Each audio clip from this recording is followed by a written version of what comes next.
Well, it's election season right now, and we all have a choice to make next week. And so I thought it would be helpful for us at Immanuel Bible in the United States to kind of zoom out a little bit and look at it, a bigger picture, and get some input about our presidential election from people on the other side of the world. Well, we're here with Pastor Clint Archer from Hillcrest Church in Durban, South Africa. Clint, thanks for being with us today. It's my pleasure. Thanks for having me. Clint, I want to get right to it with a very American-centered question here. I want to ask you, in what ways does the American presidential election, what ways do you see it affecting South Africans?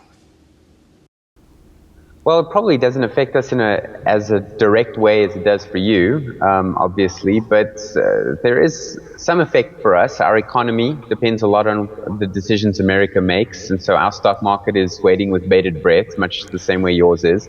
I think the prevailing sentiment is that if Donald Trump gets into office, it'll be some more reality TV to watch, but our stock market won't like that. It'll probably tank a bit. If Hillary gets in,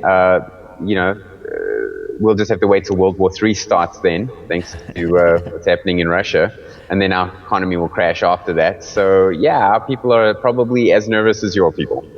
Now, Clint, here in the States, it presents a unique problem with Christians because when it comes to morality, I'm running into a lot of situations where Christians want to try to excuse things like either lying or perjury or sexual immorality or tax evasion or gambling or strip clubs and anything like that. They attempt to excuse that to justify voting for a certain political leader. Do you run into those kind of political dilemmas in South Africa when you think about our election?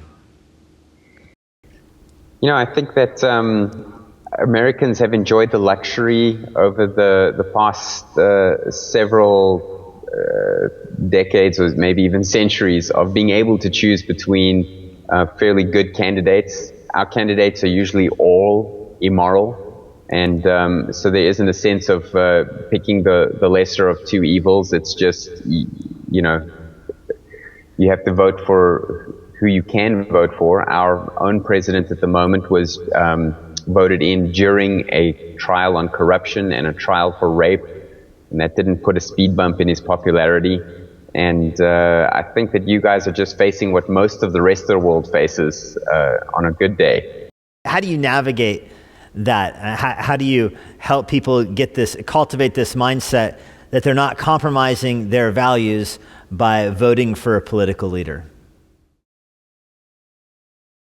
I think each individual needs to use their own conscience about that. Our governments give us the freedom to have a say, and so I think we should use that freedom. A lot of countries don't have that. And so that's a wonderful gift that the Lord's given us, but sometimes there really just isn't anybody worth voting for. I'm not sure what to do about that. What I like to do is encourage my congregation to focus on the fact that God is in control. He's the king. We do the best that we can, but we don't put our hope in government. We don't put our hope in any human leader. Even if the person were an upstanding moral Christian, we see Christians fall as well. We see hypocrites. And so we put our faith in the Lord and the fact that He is sovereign, and we just want the government to be good enough to allow us to meet in peace and worship the Lord and get on with spreading the gospel. And I believe that that's a biblical viewpoint. Well, thank you, Clint. Thanks for being with us today. That's encouraging to hear, and we're grateful for your ministry. You're welcome, Jesse. Thanks for having me.